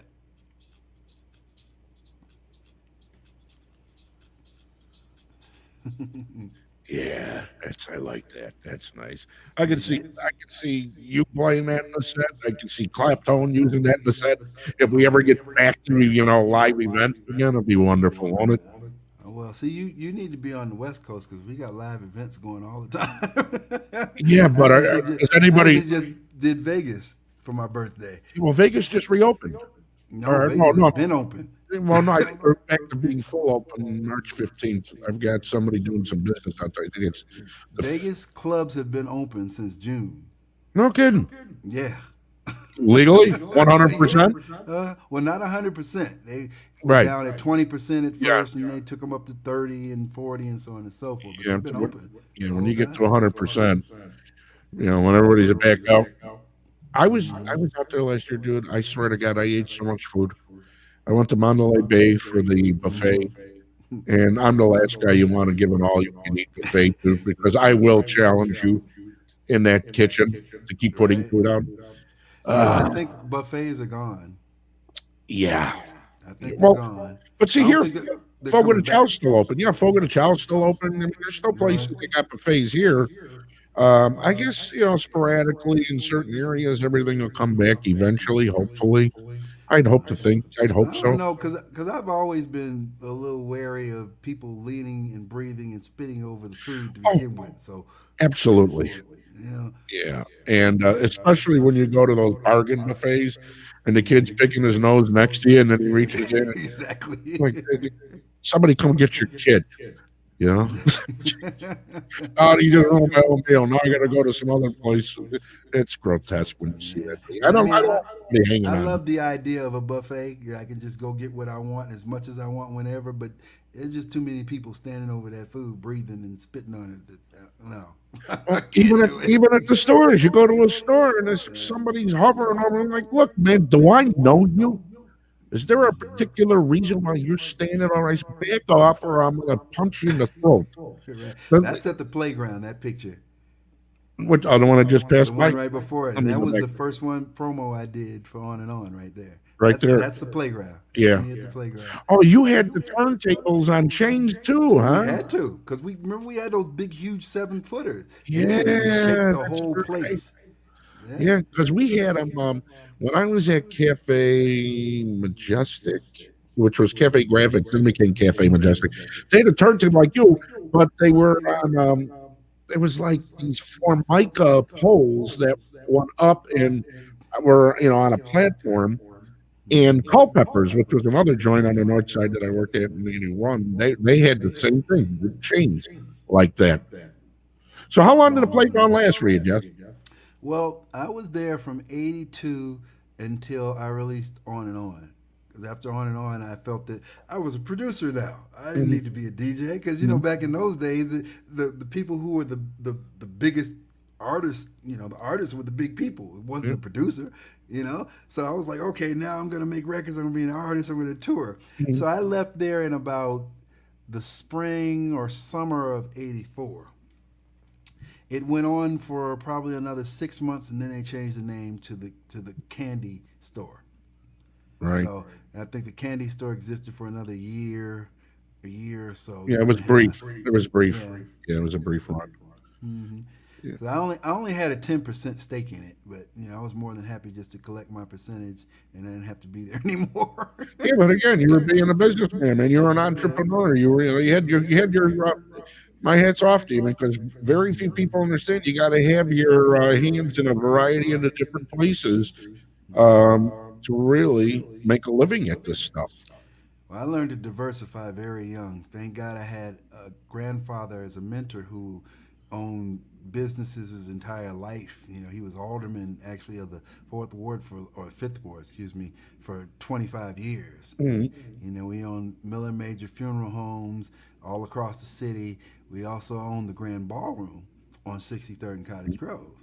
And he also had a record company, believe it or not. He managed Mahalia Jackson for a Mhm. while. He put that old "It's Twine Time" record out with Alvin Cash in the cash register. you know.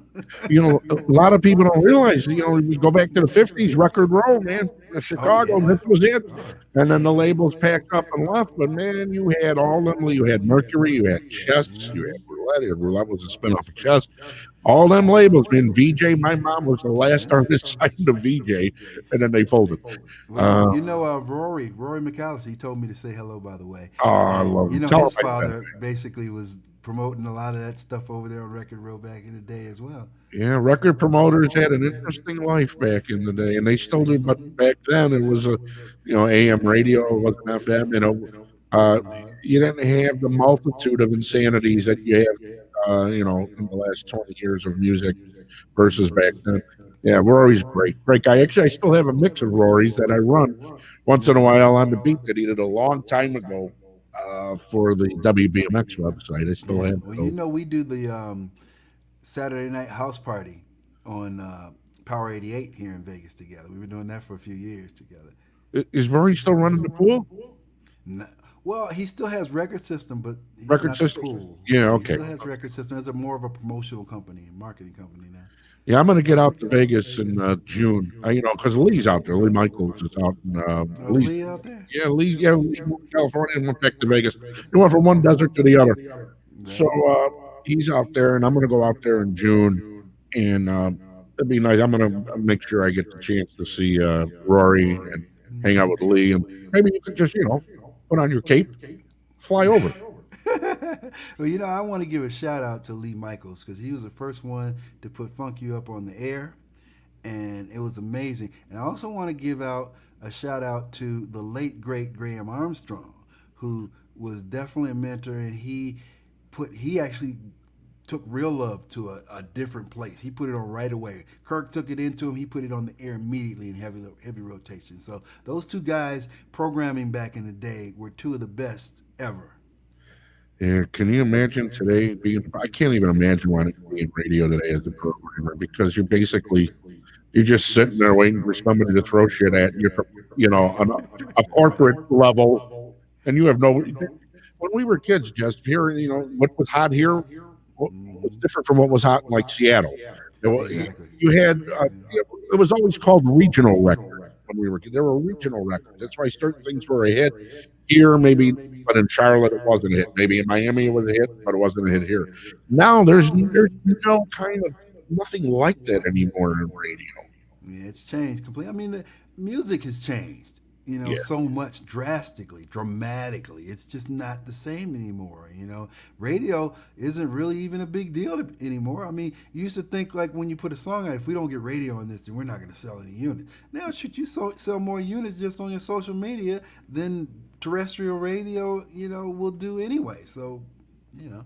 Especially when you're dealing at the corporate level where there's a lot of people don't understand how radio is set up, but you've got corporate regional programmers overseeing local programmers, and none of them have a clue what your entire culture or community is about and where you live. They're Exactly. just dictating crap to you, and because Whoever pays one the most. yeah, really. Oh, you want to do a JoJo weekend? Okay, well, $250,000 ad buy. JoJo owns the station for 4 hours. Yeah, Hmm. that's the way it works now. Yeah, it's It's a little different. different than it used to be. Well, Different. Jesse, it's great having you aboard, my friend. Oh, this has been great, man. Yeah, Reminiscing.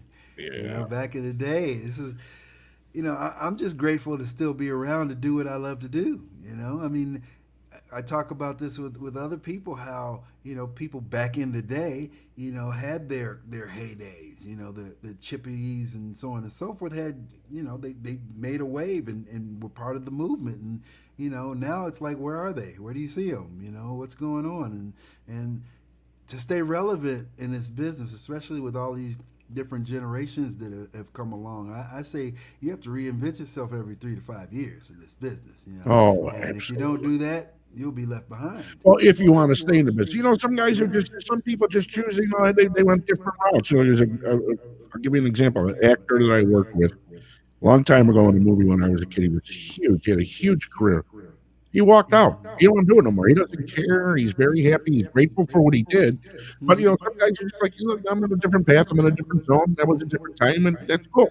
Well, that's good because he's a special person to actually realize that, because most people don't think that they're still not somebody or a star or a celebrity. And Mhm. I know so many people that had a hit 30 years ago that still think that they're relevant today. And Right. you know, and the funny thing, I mean, it hurts my heart in a lot of instances because you go to, well, before quarantine and pandemic, you go to a concert or something, and you know, backstage is where you want to be. You know, especially like when they're doing these old school tours, because I know everybody, I know all Yeah. those people. I've toured with them for years. I've worked with them the whole 9 yards, and so it's kind of like a reunion with Mhm.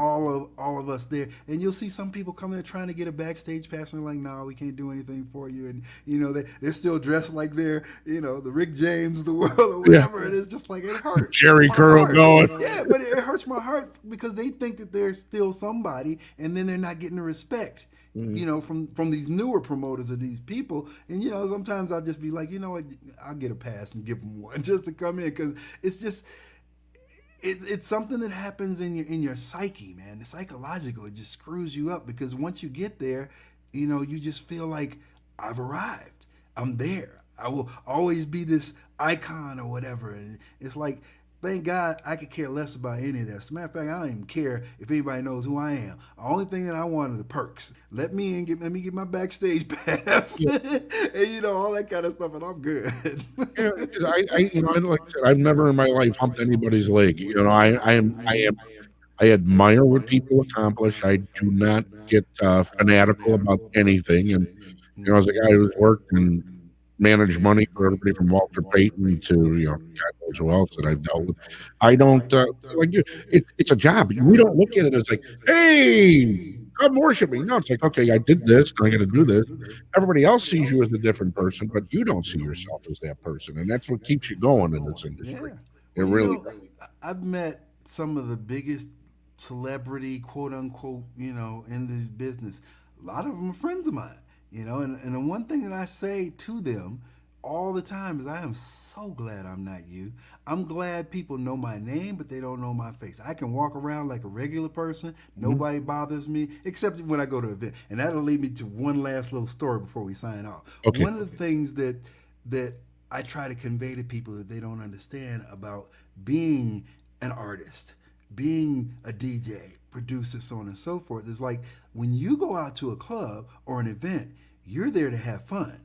When we go, we're there to work. Yeah. It's a whole different ballgame. So our mentality is in a different place than yours. And you know, people a lot of times get butt hurt if you don't speak to them properly. You know, I'm always gonna say hi, how you doing, blah blah blah. But I got to keep it moving. My set, I'm going on in 15 minutes, so my head is in a whole different space. I don't have time to sit here and talk to you about how great this set was or this event or whatever. Catch me when I'm done. Then we can do that. But right now, I'm reading the crowd, trying to see where I'm going, what I want to do, where I want to take people, what am I going to start with, what will my intro be like. I'm in a whole different space. And a lot of people just don't understand that. So I always like to put that out there just so you have a glimpse of what it's like. This is really a stressful thing until you get in that DJ booth. Once you're in that booth, you're in heaven. Yeah. And it's wonderful. Yeah, and it's your own world. Now it's your world. That's right. They're That's just a right. squirrel trying to get a nut right there. Exactly. But it's you know, and on that note, bingo. People, you know, it's not you're being rude. It's dude, I'm working. You I'm know, if I got a working. jackhammer in my hand, an Right. 80-pound jackhammer, hey, how's things going? Good sweet. You got to get something to eat. Well, no, I'm Right. working here. Exactly. Yeah, I don't walk up in your law office and try to have a conversation with you. Excuse me for a moment. Could you tell your client to get lost? I want to talk to you about this one song.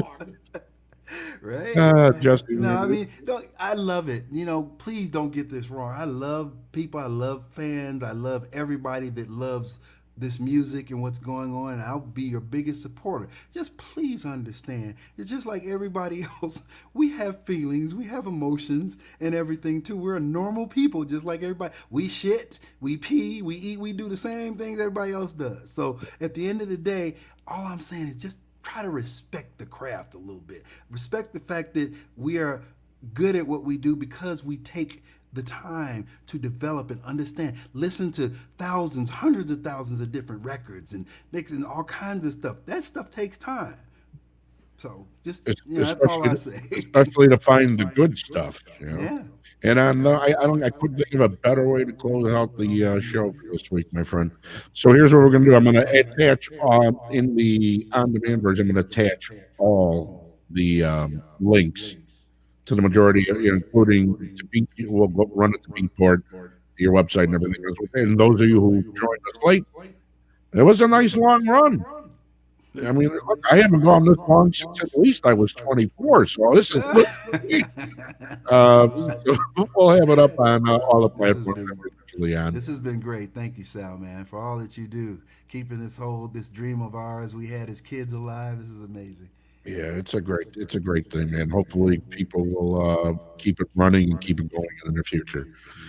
Yeah. The Back in the Day show brought to you by Digital Saviors Chicago at digitalsaviorchicago.com, where we transfer audio, video, films. Maybe just you got a bunch of old pictures. We digitize them, transfer them, and visit us at digitalsaviorchicago.com. Free pickup and delivery. Can you imagine a guy walking that on your door and said, "Hey, where's your pictures? Let's go. Get that shit out here. I got to run." There you All go. right, Jesse, I love you, my friend. You take Love care you of too, my yourself. brother. Thank Jesse you. Saunders, our guest this week. Peace, Next, y'all. Go get it. It's okay. You'll love it. It's it's part of our okay. legacy and our history. So Yeah, we'll have the links for that as well on the beautiful. on-demand version. All right, buddy. You take care of yourself. All right. I will. And thanks And for everybody tuning in. It's been amazing. And keep supporting house music. yes, sir. All right. Nighty night. Behave Peace. yourselves. Oh no, that'll never happen. A little bit. Don't, That's half the fun. yeah, don't call me if you're in the joint. Don't call my number. They trace everything now. Bye bye. Never. Talk to you later. Take care, y'all. Bye Bye bye. bye.